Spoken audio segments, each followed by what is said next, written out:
요한계시록 3장 20절 한 구절 말씀입니다.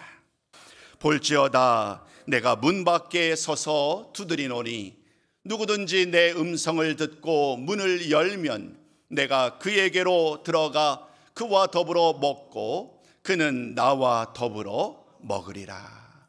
아멘. 짤막한 말씀입니다마는 오늘 이 말씀 가운데 담겨져 있는 의미는 참으로 놀랍습니다. 오늘 말씀의 제목이 마음의 문을 여는 사람. 마음 문을 여는 사람. 마음 문을 여는 것, 그것이 왜 그토록 중요한가? 오늘 주님께서는 사도 요한, 성령에 감동된 사도 요한의 입을 통하여서 주의 말씀을 전하고 있습니다. 여러분이 잘 아시는 것처럼 요한계시록 2장과 3장 말씀은 소아시아에 있는 7교회를 향하여 쓴 주님의 말씀이에요. 주님께서는 그 소아시아에 있는 7교회를 향하여서 때로는 칭찬의 말로, 때로는 책망의 말로, 그리고 맨 마지막에는 격려의 말을 전합니다. 그들 각각 교회의 현실을 돌아봅니다. 처음에 보였던 그들의 모습, 그리고 지금 현재의 모습은 사실 너무나도 달라요. 처음에 그 열심은, 처음에 그 사랑은 온데간데 없고 현실의 삶에 치우쳐서 온전히 하나님만을 바라보지 못하는, 어찌 보면 힘겹게 신앙생활을 유지하고 있는 그러한 교회의 모습들을 오늘 우리는 2장과 3장 말씀을 통하여 만나게 됩니다. 주님은 그런 그들을 향하여, 그 교회들을 향하여 때로는 격려하고 칭찬하지만 또 동시에 꾸지람을 하면서 지금이 어떤 때인지, 우리 교회가 지금 힘쓸 일이 무엇인지를 말씀을 전하곤 합니다. 그러면서 맨 마지막 말씀을 통하여 그들에게 권면을 하면서 반복되는 한 단어가 있습니다. 이기는 자는. 그 모든 상황 속에서 굴복하지 아니하고 이 영적인 싸움에서 패하지 아니하고 끝까지 싸워 이기는 사람들에게 주님께서는 각각의 모든 교회들을 향하여 약속의 말씀을 전하시지요.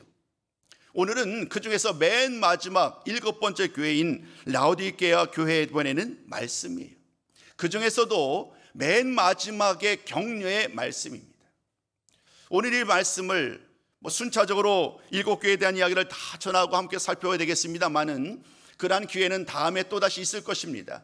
오늘은 그 중에서 한 구절 말씀 20절, 좀 더 넓힌다고 한다면 19절과 20절 말씀을 통하여 오늘 우리 교회를 향하여 주시는 말씀이다라고 여기면 좋겠습니다. 오늘 이 말씀을 통하여 교회를 향한, 아니 우리를 향한, 나를 향한 주님의 말씀으로 들으시고 이 말씀을 통하여 오늘 내가 어떻게 살아가야 하는지, 오늘 어떻게 하는 것이 진정으로 주님께 기쁨이 되는 일인지를 다시 한번 돌아보는 시간이 되었으면 좋겠습니다. 19절 말씀은 이렇게 말을 합니다. 무릇 내가 사랑하는 자를 책망하여 징계하노니 그러므로 내가 열심을 내라 회개하라 라고 말을 합니다. 19절 말씀을 통하여 주시는 전제가 뭐냐 하면 여전히 주님은 그들을 사랑한다는 거예요. 비록 그들이 처음에 신앙을 저버리고 잊어버린 채, 잃어버린 채 그릇 행하고 있고, 아니면 처음의 모습과는 좀 달라진 모습으로 지금 신앙생활을 하고 있지만, 그러나 주님의 가장 중요한 말씀은 여전히 내가 너를 사랑한다. 여전히 주님은 그런 그들을 사랑하고 계시고 그들을 격려하면서 다시금 주님과의 관계를 새롭게 하기를 원하시는 거예요.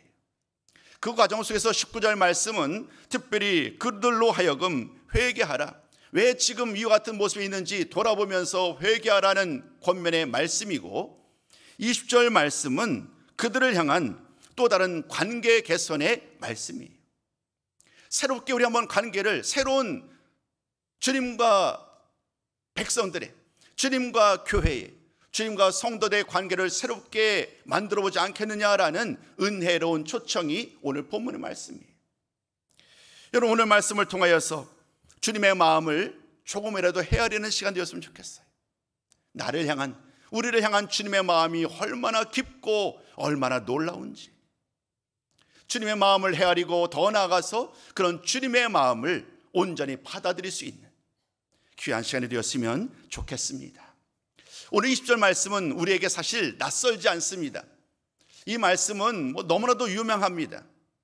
그 유명한 이유인즉슨 어쩌면 우리에게 이 말씀이 복음 전도, 전도의 도구로 많이 사용되거든요.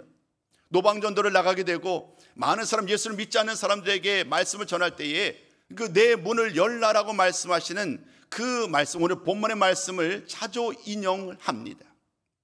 근데 그것만은 아닙니다. 사실 이 말씀이 우리에게 이렇게 아주 강력하게 각인되어 있는 이유는 그림 때문이 아닐까 싶어요. 제가 화면에 좀 두 그림을 준비했어요. 좀 화면에 좀 띄워주셨으면 좋겠어요. 여러분 보시기에 왼편에 있는 그림, 이렇게 큰 액자 비슷한 그림이 있고요, 오른쪽에도 또 그림이 있습니다. 이 그림들은요, 왼쪽에 있는 그림은 홀만 헌트라는 분이 1800년, 정확하게 제가 연도까지는 기억하지 못합니다만은 그린 그림이지요. 세상에 빛이신 그리스도. 그리고 오른쪽에는 좀 그로부터 한 3, 40년 후에 그렸던 그림이에요. 아마도 이 그림이 우리들에게 더 익숙할 것 같아요. 제가 어릴 때에도 저희 시골교회 한쪽 벽면에 저 그림이 액자로 이렇게 붙여져 있었어요. 그리고 또 다른 한쪽에는 어린 양, 목자이신 예수님께서 어린 양을 한쪽에는 안으시고 지팡이를 잡으시고 또 그 초장에는 어린 양들로 가득했던 그 그림이 양쪽에 있었는데 저 그림 그대로예요. 저 그림은 워너 셀먼이라는 분이 그린 그림이에요. 다양한 그림으로 아마 저런 이미지가 등장할 텐데 그 그림을 통해서 이렇게 말합니다. 마음 문 밖에 서 계신 그리스도. 제목이 조금씩 다르더라고요. 어떤 이 그림을 통해서 우리는 오늘 이 본문 말씀을 더 생생하게 경험하고 있어요. 왼쪽의 그림은 너무 어둡고 설명하기 좀 어려우니까 오른쪽 그림을 잘 보시면 지금 문을 두드리고 있어요. 근데 한 가지 좀 특별한 것은 문을 두드리는 그 어떤 손잡이도 없는 그런 모습으로 예수님이 지금 문을 밖에 서서 문을 두드리고 있는 그 모습, 오늘 본문의 말씀이 그대로 그림에 녹아져 있습니다.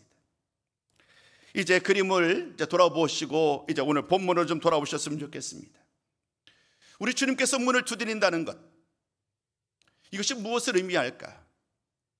그 말씀을 전하기에 앞서서 한 가지 분명한 사실을 좀 강조하고 싶습니다.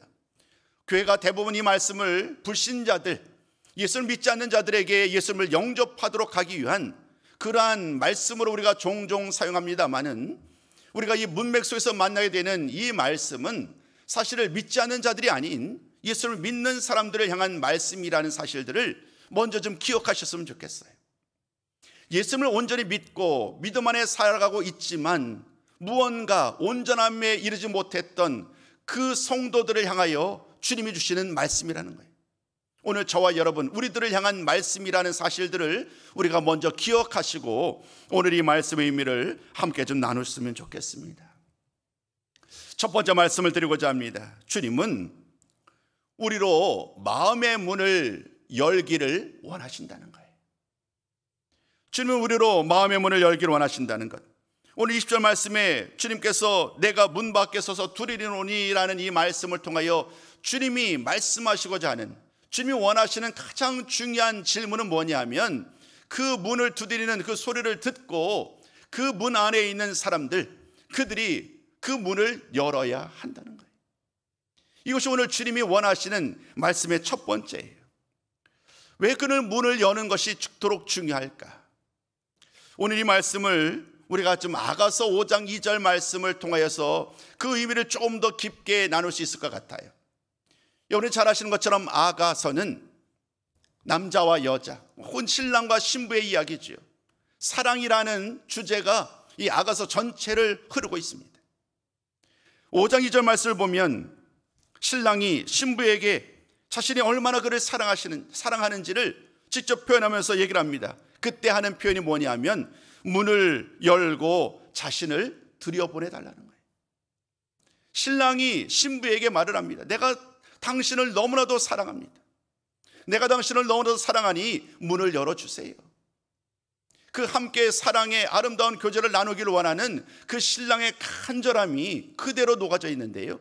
우리 한번 이 말씀 한번 직접 같이 한번 나눠볼까요? 아가서 5장 2절 말씀을 함께 읽습니다. 시작. 나의 사랑하는 자의 소리가 들리는구나. 문을 두드려 이르기를 나의 누이, 나의 사랑, 나의 비둘기, 나의 완전한 자야, 문을 열어다오.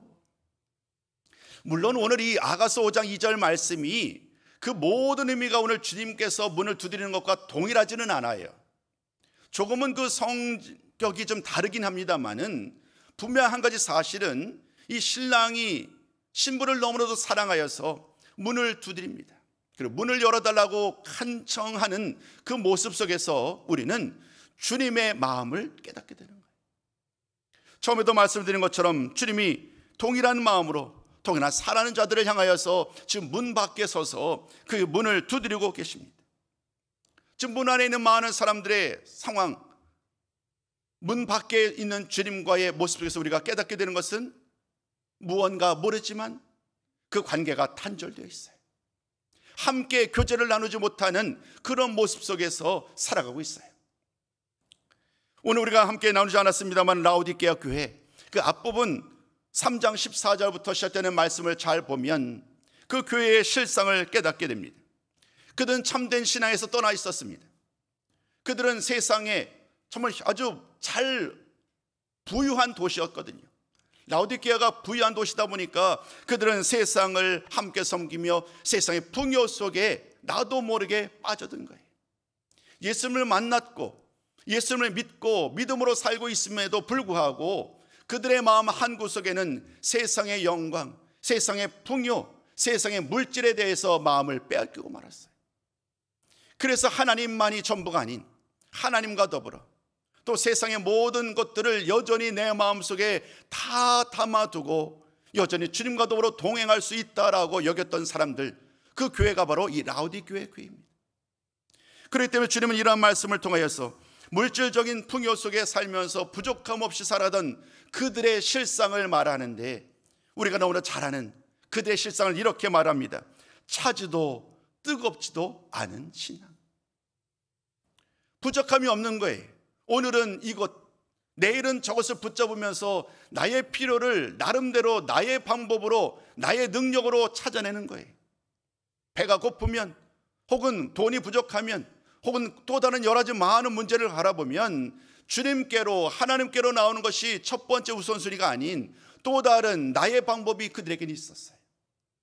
그러다 보니까 그들은 언제나 이런 모습으로 하나님과 세상을 겸하여 섬기는, 하나님 향해서 간절한 마음으로 오직 하나님만이, 오직 주님만이 내 인생의 전부이고 내 신의 전부이고 오직 나의 모든 삶을 주관하신 분이 하나님이심을 고백하며 우리 주님께 나와야 되는데, 그런데 그러한 모습으로 살아가는데 이미 실패하고 말았어요. 활기가, 열정이 사라진 그런 모습 속에서 하루하루 힘겹게 살아가는 그런 모습이 오늘 우리가 만나는 라오디게아 교회의 모습이었습니다. 이것이 그들의 신앙의 실상이었고 주님은 그런 그들을 향하여서 가장 먼저 여전히 내가 너희를 사랑하고 있다라는 말씀을 전하고 계십니다. 그 말씀을 전한 다음에 이제 주님은 각 사람의 마음의 문에 서서 그 문을 두드리고 계시는 거예요. 우리가 그림으로 만나는 이 문은요, 그냥 이 건물에 있는 문의 의미가 아닌 마음의 문을 이야기하는 거예요. 지금 성도들의 마음의 문이 닫혔어요. 이유는 다르겠지요. 각각 처한 상황이 다를 테니까 말이에요. 그러나 결과는 동일합니다. 여러 가지 많은 이유로 그들의 마음이 닫히고 말았어요. 주님과 더불어 함께하고 함께 기뻐하고 함께 즐거워하며 하나님께 기쁨으로 주께 영광을 돌려야 될 그 아름다운 교제의 모습이 이미 사라진 채로, 그 마음이 굳어지고 그 마음이 닫힌 채로 진정한 교제에서 멀어지고 말았어요. 그래서 주님은 오늘 이 말씀을 통하여 그들의 마음의 문을 노크하고 계시는 거예요. 마음의 문을 열라는 거예요. 마음의 문을 열어야 주님께서 그들의 마음으로 들어가실 것이고 그들의 마음 속에서 또다시 주님의 일을 시작하실 테니까요. 오늘 사랑하는 성도 여러분, 이 말씀이 오늘 저와 여러분 우리들의 마음을 노크하는 하나님의 또 다른 은혜의 초청의 말씀으로 귀하게 받아들이는 시간 되었으면 좋겠습니다. 오늘도 주님은 우리 모든 삶의 순간순간마다 우리의 마음을 찾아오시고 마음의 문을 두드리고 계세요. 첫 번째 이 말씀을 통하여 주님은 우리들로 하여금 그 마음의 문을 여는 것이 얼마나 중요한지를 말하지요. 근데 여러분, 중요한 사실이 무언가 하면 이렇게 주님은 말씀하는 거예요. 그 문을 활짝 열 수 있잖아요. 주님께서 능치 못할 일이 없으시단 말이에요. 그 문을 주님의 능력으로 얼마든지 활짝 열고 있는데, 근데 어찌된 일인지 우리 주님은 그 문을 주님께서 먼저 열지 않고 계세요. 오늘 주님은 기다리고 계시는 거예요. 그 안에 있는 사람, 그 사람이 스스로 자신의 마음의 문을 열기를 우리 주님은 기다리고 계시는 거예요. 아마 여러분 헤겔이라는 철학자, 헤겔이라는 이름을 많이 들어보셨을 거예요. 그분이 이 말씀을 알고 이런 얘기를 했는지 그렇지는 않겠지만 이런 말씀을 하신 적이 있어요. 근데 되게 의미가 와닿았어요. 한번 제가 읽어볼게요. 마음의 문을 여는 손잡이는 안쪽에만 달려있다는 거예요. 마음의 문을 여는 손잡이가 안쪽에 달려있기 때문에 결국 그 문을 여는 주인공이 누가 되어야 되느냐면 자신이 되어야 된다는 거예요. 자신. 내가 문을 열어야 된다는 거예요. 주님이 계속해서 문을 녹하고 있는데 그 문을 녹하고는 주님의 음성을 듣고 그 소리를 듣고 내 마음의 문을 열어야 될 주인공은 바로 나라는 거예요.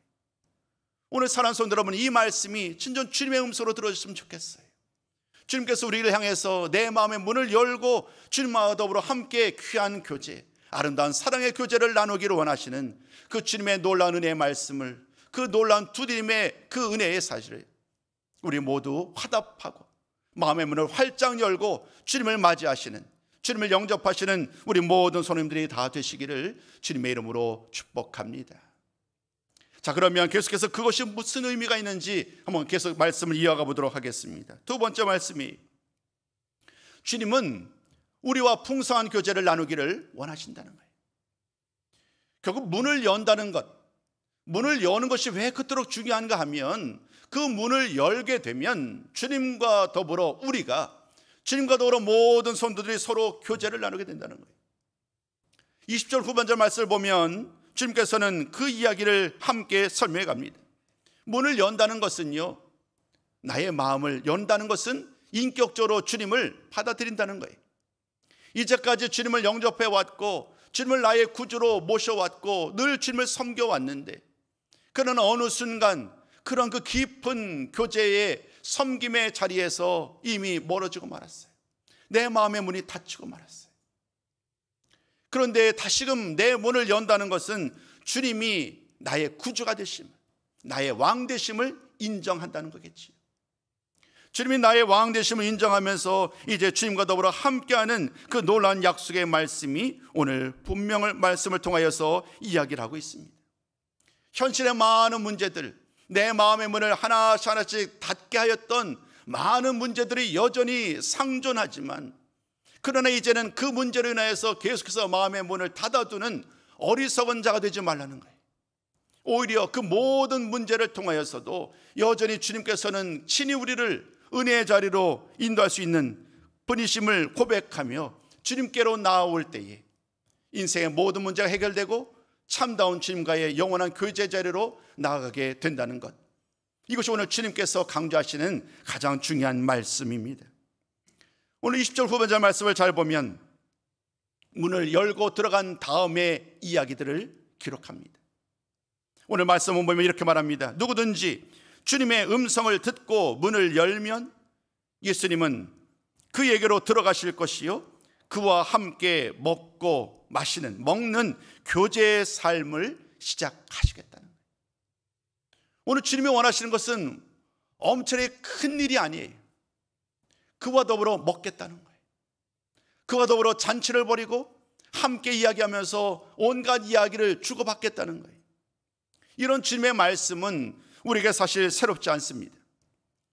사복음서 말씀을 보면 주님께서는 많은 사역 가운데 사람들을 찾아가서 말씀을 나누지요. 길거리에서도 또 사람의 집을 찾아가서도 많은 곳에서 주의 말씀을 나누는데, 특별히 우리가 주목할 것은 주님이 찾아갔던 많은 사람들은 주로 세리와 죄인들, 가난한 사람들이었지요. 그들을 찾아갑니다. 그들과 더불어 식사를 합니다. 식탁 교제, 그냥 식사하는 이 자리는 단순히 식사의 자리가 아닌 거지요. 그 시간을 통하여 그들의 상황, 그들의 처지, 그들의 문제를 듣는 거예요. 그리고 그들과 더불어 함께 먹으면서 그 모든 이야기를 전하면서 또 들으면서 주님은 그들에게 위로의 말씀을 전하지, 격려의 말씀을 전합니다. 내가 너를 위하여 왔다고, 내가 너희들을 위하여 왔다라고 하면서 주님 안에서 참 평안을 누리다라고 말씀하시는 그 말씀을 우리는 많은 곳에서 보고 있습니다. 오늘 라오디게아 교회를 향한 주님의 말씀도 마찬가지예요. 지금 현 상황 속에서 물질의 풍요함으로 말미암아 하나님을 찾는 일에서 멀어지고 말았어요. 간절한 기도가 사라졌어요. 주님을 향한 그 간절한 사모함도 사라졌어요. 모든 것에서 여전히 믿음은 있지만 무언가 명확하지가 않아요. 하나님 앞에 온전함으로 나아가지도 않은 채, 그렇다고 멀어지도 않은 채 그렇게 희미하게, 그렇게 애매한 모습으로 살아가는 그런 그들을 향하여 다시 한번 마음을 열고 뜨겁게 주님을 맞이하라고 오늘 주님은 말씀하고 있는 거예요. 차든지 뜨겁든지 하라는 이 말씀 속에서 주님과의 관계가 어떠해야 할지를 우리 주님은 말씀하고 계시는 거예요. 여러분, 이 말씀을 통하여 주님은 이미 제자들에게 그리고 많은 무리들을 향하여 주님과 더불어 먹고 마시는 일은, 주님과 더불어 교제하는 일이요, 그것이 얼마나 큰 기쁨인지를 말씀하여 주셨어요. 그뿐만 아닙니다. 함께 더불어 먹고 마시는 일은 주님의 말씀 속에서 더 놀라운 의미를 담고 있어요. 그 식사의 자리가 바로 하나님의 나라와 같다라는 거예요. 우리 한번 이 말씀 한번 같이 찾아볼까요? 요한계시록 19장 7절과 9절 말씀입니다. 우리 한번 같이 읽습니다. 시작. 우리가 즐거워하고 크게 기뻐하며 그에게 영광을 돌리세. 어린 양의 혼인 기약이 이르렀고 그의 아내가 자신을 준비하였으므로 어린 양의 혼인잔치에 청함을 받은 자들은 복이 있도다. 요한계시록 말씀도 그렇고 누가복음 22장 이후의 말씀들을 보게 되다 보면 이 잔치에 대한 비유의 말씀들을 보게 돼요. 그 잔치, 신랑이 잔치를 벌여놨어요. 그 잔치를 벌여놓고 많은 사람들을 초대하고 있는 거예요. 바로 하나님 나라의 모습을 상징적으로 은유적으로 표현한 거지요. 그 잔치를 벌여놓고 함께 식사를 나누자는 거예요. 함께 먹고 마시자는 거예요. 그 잔치에 초대받은 사람들, 그들 모두 다 하나님 나라의 주인공들이고 마땅히 하나님과 더불어 주님과 더불어 이 아름다운 교제, 풍성한 교제를 나누는 것, 이것이 주님이 원하시는 그런 모습이에요. 오늘 우리는 문을 두드리는 이 오늘 주님의 모습을 통하여 다시 한번 그 은혜의 자리로 나오기를 원하시는 주님의 마음을 헤아려야 합니다. 오늘 저와 여러분, 우리들의 모습은 어떠한지요? 오늘 우리들 역시 라오디게아 교회처럼 그 모든 성도들처럼 여러 가지 많은 현실의 문제로 인하여, 또 다른 현실의 또 다른 만족으로 인하여 주님을 찾는 일에 내 마음의 문을 닫아둔 채로 또 다른 것에서 만족을 찾고 계시는지는 않는지, 그 어느 곳에서도 주님은 우리들에게 주님을 떠나서는 참된 만족이 없다고 말씀합니다. 주님을 떠나서는 우리가 살 수 없다고 말합니다. 요한복음 15장 말씀이 바로 그 이야기지요. 너희가 나를 떠나서는 살 수 없다는 그 말씀을 통하여 오늘도 주님의 음성을 듣고 주님께서 내 마음의 문을 두드릴 때에 우리의 마음의 문을 활짝 열고 주님을 맞이하는 것이야말로 오늘을 살아가는 우리들에게 가장 중요한 질문이 아닐까. 더 복된 성도의 삶을 살기 위하여서 가장 중요한 결단의 시간이 바로 이와 같은 결단이 아닐까 생각하게 됩니다. 이제 말씀을 마무리하고자 합니다. 오늘 저는 여러분들에게 마음의 문을 여는 것이 정말로 중요하다는 말씀을 전했어요.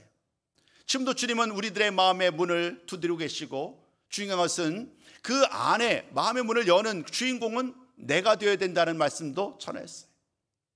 자, 그러면 마음의 문을 연다는 것은 무엇을 말할까? 그 말씀을 간략하게 좀 이야기해 보려고 합니다. 첫 번째는요, 자신을 포기하는 거예요. 나를 포기하는 것이 내 마음의 문을 여는 거의 시작이라는 거예요. 오늘 라오디게아 교회는 현실은 어땠느냐 하면, 하나님이 아니어도, 주님이 아니어도 나는 잘 살 수 있다는 전제가 깔려져 있어요. 부족하지 않아요. 그 도시가 부족함이 없는 풍족한 도시였거든요. 그러니까 주님께 기도하지 않아도, 간절히 주님의 이름을 부르지 않아도, 주님을 늘 온전히 내 모든 것을 포기하고 주님을 따르지 않아도 내가 충분히 살 수 있다는 거예요. 그러다 보니까 주님을 찾지 않는 거예요. 뜨겁지도 찾지도 않은 애매한 신앙 속에서 때로는 하나님을, 때로는 주님을, 때로는 나의 지혜를, 나의 경험을, 나의 모습을 의지하는 그러한 이야기가 반복되는 상황 속에서 주님이 강조하는 것은 뭐냐면 철저한 자기 포기를 강조하는 거예요. 나를 주장하고 나를 자랑하고 나의 것을 높이면 결단코 내 문을 열 수 없는 거예요. 나의 문을 열 수 있는 첫 번째 시작은 자기를 포기하고 우리 주님을 나의 구주로, 나의 주로, 나의 왕으로 인정하는 것, 이것이 바로 내 문을 열 수 있는, 마음의 문을 열 수 있는 첫 시작인 줄로 믿습니다. 사랑하는 성도 여러분, 이 은혜가 우리의 삶 속에 날마다 이 은혜가 풍성했으면 좋겠습니다. 모든 상황 속에서 주님이 나의 구주가 되심을 늘 고백하며 주님을 영접하는 복된 성도의 삶을 살기를 다시 한번 주님의 이름으로 부탁을 드리겠습니다. 두 번째입니다. 나의 문을 연다는 것은 또 이런 의미가 담겨져 있어요. 주님과 더불어 함께 먹고 마시는 사귐의 자리로 나아간다는 거예요. 이제 모든 상황이 다 예비되어 있어요. 주님께서 잔치를 배설하셨고 주께서 모든 것을 다 예비해 놓으셨어요. 이제 우리에게 남은 일은 딱 한 가지, 그 잔치 자리에서 기뻐하는 거예요. 그 잔치 자리에서 감사함으로 주님과 더불어 교제하는 거예요. 우리의 믿음, 우리의 신앙이 무엇일까요? 오늘 저는 여러분들에게 찬송을 드리면서 436장 찬송 우리가 드렸습니다. 436장의 찬송은 뭐냐면 예수님 안에서 우리가 새 생명 얻은 사람이 예수를 믿음으로 말미암아 이제 새로운 사람이 되었다는 거예요. 새로운 사람이 되었다는 것은 이제 주님과 새로운 만남, 새로운 교제, 새로운 사귐의 자리가 열렸다는 거예요. 주님과 새로운 사귐의 자리가 열렸다는 것은 마음껏 그 자리에서 주님을 찬양하고 기쁨으로 예배하기를 원하시는 그 주의 말씀에 화답하여서 우리들 늘 기쁨으로 감사로 예배하는 삶을 의미합니다. 오늘 두 가지의 의미를 함께 나눴습니다. 내 마음의 문을 연다는 것은 자기를 포기하는 것이다. 또 내 마음의 문을 연다는 것은 이제 잔치가 배설되었으니 그 잔치 자리에 나아가서 기쁨으로 주님과 더불어 교제하는 것이다. 이 두 말씀을, 오늘 나눴던 이 말씀을 다시 한번 마음에 깊이 새기고 오늘 이 자리에서 우리의 마음을 활짝 열고 주님께서 말씀해 주셨던 천국의 기쁨을 오늘 지금 이곳에서 마음껏 누릴 수 있는 우리 모든 성도가 되셨으면 좋겠습니다. 그리고 그 모든 과정 속에서 여전히 내 마음속에 남아있는 내 마음의 문을 여는 모든 것들을 방해하는 그 모든 생각들, 그 모든 것들을 기꺼이 다 버려버리고 오직 예수님만을 나의 구주로 모시고 주님 앞에 온전히 나아갈 때에 이 아름다운 잔치가 우리에게 준비되었으니 그 잔치를 통하여 오직 하나님과 더불어 교제 나누시고 늘 하나님께 찬양과 영광 돌리는 우리 모든 성도가 되셨으면 좋겠습니다. 누가복음 22장 30절 말씀만 좀 나누고 모든 말씀을 마무리하러 갑니다. 우리 한번 이 말씀 함께 나눠볼까요? 함께 했습니다. 시작. 너희로 내 나라에 있어 내 상에서 먹고 마시며 또는 보좌에 앉아 이스라엘 12지파를 다스리게 하려 하노라. 주님이 우리에게 말씀하시는 거예요. 내 나라에 있어 내 상에서 먹고 마시며 잔치 자리를 배설하고 주님이 오늘도 우리의 마음의 문을 두드리면서 마음의 문을 열고 나와 함께 이 귀한 잔치, 천국 잔치를 누리라고 오늘도 초청하고 계십니다. 이 귀한 말씀에 우리 모두 아멘으로 화답하며 우리의 마음을 활짝 열고 주님을 모셔드리고 주님을 영접하고 다시금 주님과 더불어 이 아름다운 풍성한 교제를 모두 함께 나누시는 복된 손님들의 삶을 살아가시기를 주님의 이름으로 축원합니다.